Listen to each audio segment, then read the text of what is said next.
এবছরের পুজোটা খুব একটা যেন সুখকর নয়। মনের মধ্যে আনন্দ আছে, চাপা, প্রকাশ করতে পারছি না। কেন জানি না, সারা পৃথিবী টলমল করছে অজানা আশঙ্কায়। প্রত্যেক ঘরে ঘরে একটা ভয় ঢুকে গেছে। ছেলে মেয়েদের পড়াবো কি করে, কি করে বেশি পড়লে বাইরে থাকবে, একা কি করে রাখবো, এইসব। আজকের দিন আমাদের কাছে যেন একটা শিহরণ দিন হয়ে গেছে। এখনো পর্যন্ত নির্যাতিতার কোনো সুরাহা হয়নি। যারা অপরাধী তারা এখনো পর্যন্ত প্রকাশ্যে আসেনি। আন্দোলন চলছে, চলবে, কিন্তু আনন্দ সেই চাপা থেকে যাচ্ছে। আনন্দকে আর প্রকাশ করা যাচ্ছে না।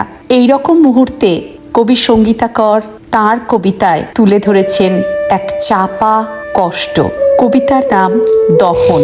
কবিতাটি উপস্থাপন করছি, আপনাদের ভালো লাগলে অবশ্যই কমেন্ট করবেন। জানো রবি ঠাকুর, ঝিরিঝিরি বৃষ্টি পড়লে মন কেমন করে, ইচ্ছে করে তোমার গীতবিতান খুলে দক্ষিণের বারান্দায় বসি। তারপর বৃষ্টির জলে জলনুপুর পরে ঘুরে বেড়াই পাড়াময়। ইচ্ছে করে ভাটিয়ালি সুরের রেশ মেখে বাংলায় গান গাই। নদীর দুধারে কাশবন থেকে পুজোর গন্ধ মেখে নিই গায়ে। বিশ্বাস করো, খুব খুব ইচ্ছে করে পুরনো প্রেমিকের স্মৃতি ভাবতে।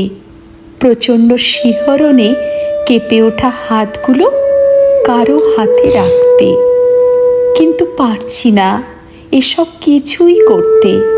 ইচ্ছে করে এক্ষুনি বলি, চলো নীল পাঞ্জাবিটা পরে ঘুরে আসি কাছে পিঠে। তারপর কানের কাছে সারা রাত বাজিয়ে রাখবো রশিদ খান। সুর আসে বৃষ্টি থেকে, আকাশ থেকে, কাশফুল থেকে, কিন্তু শিহরণ আসে না। তবে কি এ সুর কান্নার?